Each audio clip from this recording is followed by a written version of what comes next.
अमरावतीच्या रुग्णालयातील ventilator blast संदर्भात पुढारी न्यूजच्या हाती धक्कादायक माहिती। व्हेंटिलेटरची वॉरंटी 11 जुलैला संपलेली। वॉरंटी वाढवण्यासाठी कॉन्ट्रॅक्ट पाठवला, मात्र रुग्णालयानं कॉन्ट्रॅक्ट साईन केलं नसल्याची ही माहिती प्राप्त।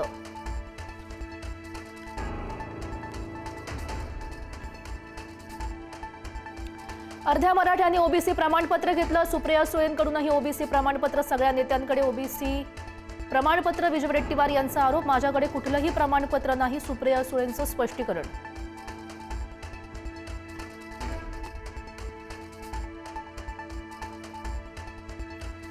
जर आमचं ठरलं तर मुंबईमध्ये येणार आणि वर्षावरच येणार। मनोज रांगे पाटील यांचा इशारा। रेल्वे फिरू देणार नाही, विमान पण उडू देणार नाही। 80 ते 90 लाख मराठे मुंबईमध्ये येणार, रांगेंचा इशारा।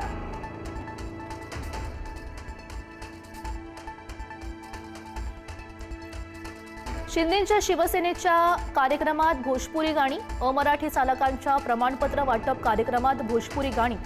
भोजपुरी गाण्यांवरून ठाकरेंच्या शिवसेनेकडून संताप व्यक्त।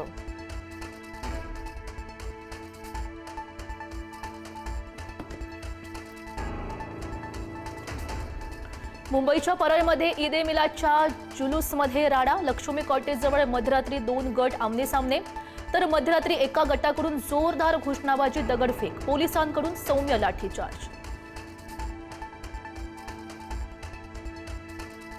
आदिवासी मंत्री अशोक उईके यांच्यासोबतच्या चर्चेनंतरही आदिवासी विद्यार्थ्यांच्या मागण्यांवर तोडगा नाहीच। विद्यार्थ्यांच्या 14 मागण्या मंत्र्यांनी मागितली 2 दिवसांची मुदत। मागण्या मान्य होईपर्यंत आंदोलन मागे न घेण्याचा इशारा।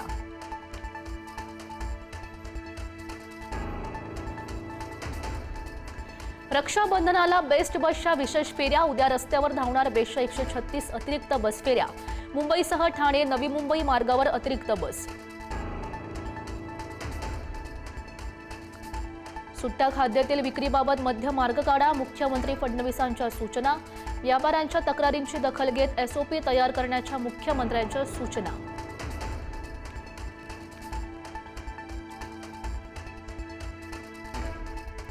नागपूरमध्ये मेषच्या जेवणामध्ये किडे आणि अळ्या आढळल्याचा विद्यार्थिनींचा आरोप। नागपुरातील शिवाजी सायन्स कॉलेजमधला प्रकार।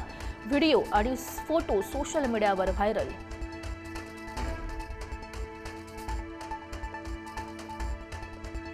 मराठवाड्यात पावसाची दडी। काही जिल्ह्यात 21 दिवसांपासून पाऊस गायब।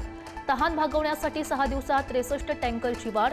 मराठवाड्यात सध्या 181 टँकरना पाणी पुरवठा। उडीद, मूग, सोयाबीन, कापूस करपण्याच्या स्थितीत।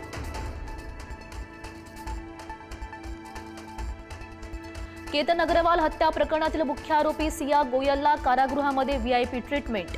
सामाजिक कार्यकर्ते राहुल डंबळे यांचा दावा, खटला फास्ट ट्रॅक न्यायालयामध्ये चालवावा अशीही मागणी।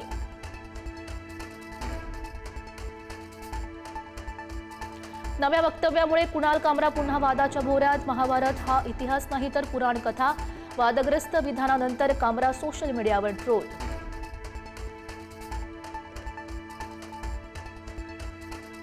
रसुवा महापुरावरून चीनवर गंभीर आरोप। तिबेट सीमेवरील चीनच्या बांधकामावर नेपाळचा ठपका। नदीचा प्रवाह बदलल्याचा पत्रकारांचा दावा। महापुराची पूर्व सूचना न दिल्यानं चीनवर सवाल उपस्थित। डीआरडीओची उणे 15° तापमानात यशस्वी कामगिरी। लडाखमध्ये 22,000 फुटांवरून स्वदेशी पॅराशूटची यशस्वी चाचणी। भारताच्या स्वदेशी संरक्षण क्षमतेमध्ये आणखी एक मानाचा तुरा।